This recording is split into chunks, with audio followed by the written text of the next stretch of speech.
DC circuit Bangla tutorial video সিরিজে আপনাদের সবাইকে স্বাগতম। তো অ্যাকচুয়ালি আমরা নর্টনস ইকুইভ্যালেন্ট নিয়ে আলোচনা করতেছিলাম। আজকে নর্টনস এই থিওরাম বা নর্টনস ইকুইভ্যালেন্টের আজকে সেকেন্ড ক্লাস। তো তার জন্য দেখেন আমি সার্কিটটা আঁকায় রাখছি।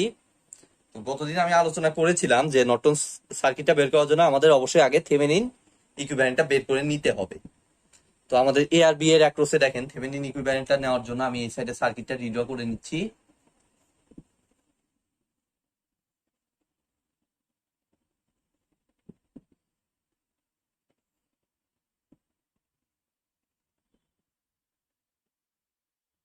এখানে কত আছে? 15 ভোল্ট,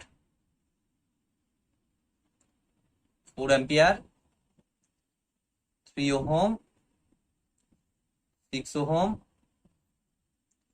এ আর বি এর অ্যাক্রসে যে ভোল্টেজটা সেটাই অ্যাকচুয়ালি হবে আমাদের ভিথেভেনিন, এবং এটা কত? 3 ওহম। তাহলে কোন প্রসেসে বের করলে আমাদের সহজে বের করা যাবে? আমরা দেখেন আমরা একটু ইয়াটা অ্যাপ্লাই করি, মেশ অ্যাপ্লাই করি। তাহলে মেশ অ্যাপ্লাই করলে দেখেন এদিক দিয়ে আমাদের ধরলাম I1 কারেন্ট, এদিক দিয়ে ধরলাম I2 কারেন্ট।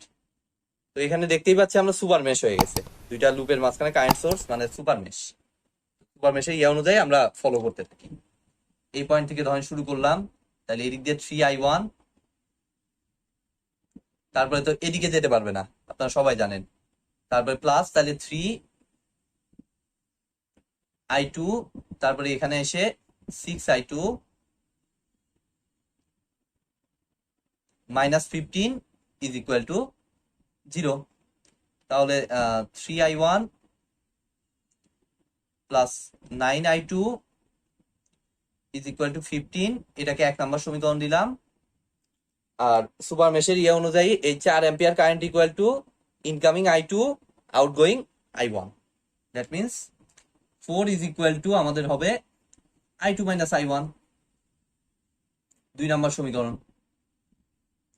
এই দুটাকে আমি যদি একটু ক্যালকুলেটরের মাধ্যমে সমাধান করে নেই, তাই দেখেন আমাদের আননোনটা বের হয়ে যাচ্ছে।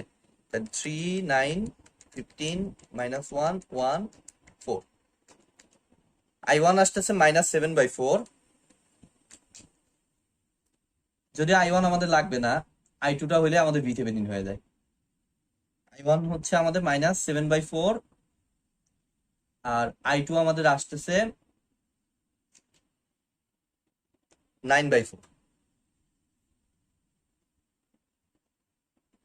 ঠিক আছে, তো 9/4 আসছে। তাহলে এখন ভিথেভেনিনটা বের করে নেই আমরা। ভিথেভেনিন ইজ ইকুয়াল টু আমাদের হবে অবশ্যই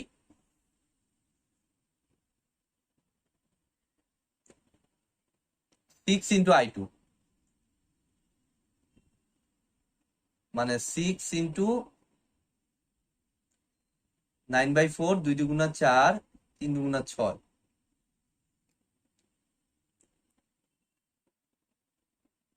6I2।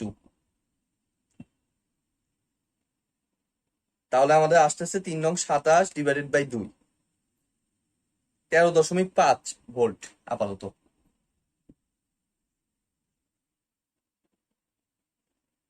ঠিক আছে, তো ভিথেভেনিনটা আমরা একটু সাইড করে রেখে দিলাম। আচ্ছা, এই সাইডে থাক, আমি এই সাইডেটুকু মুছে দিয়ে আমার এই সাইডে ভিথেভেনিনটা থাকলো 13.5 ভোল্ট। এখন দেখেন এই যে এগুলো মুছে দিচ্ছি, এগুলো লাগতেছে না। আমাদের RTheveninটা এবার আমরা বের করবো। তো RTheveninএর জন্য সিম্পলি এই জায়গাটা ওপেন করে দিয়ে এখানে অবশ্যই হবে কি RThevenin, কোনো I2 থাকবে না। I2টা মুছে দিচ্ছি, দেখেন I1ও মুছে দিচ্ছি। আর RThevenin বলতে আর ইকুইভ্যালেন্ট, অ্যাকচুয়ালি সেটা বের করতে আমাদের সোর্স গুলো ডিঅ্যাক্টিভ করতে হবে। মানে কারেন্ট সোর্সকে সিম্পলি আমি করে দিব ওপেন, আর ভোল্টেজ সোর্সকে আমি সিম্পলি করে দিব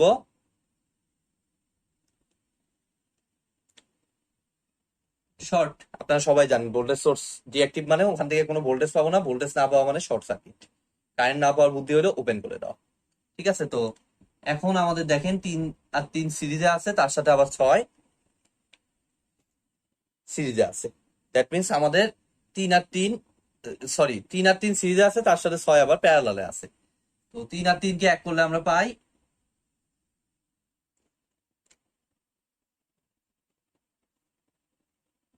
6 ওহম। এখন 6 ওহমের সাথে 6 ওহম আবার সিরিজে আছে, প্যারালালে আছে, সরি। তাহলে এই দুটাকে এক করলে আমরা পাই 6 6 36 ডিভাইডেড বাই 6 যোগ 6 12, 36/12 3 ওহম। আমাদের কিন্তু RThevenin পেয়ে গেছি। এবার সিস্টেম হলো আমাদের আর নর্টন এবং আই নর্টন বের করা। তো আর নর্টন তো আমরা সবাই জানি যে আর নর্টন RThevenin সমানই হবে, তো 3 ওহম।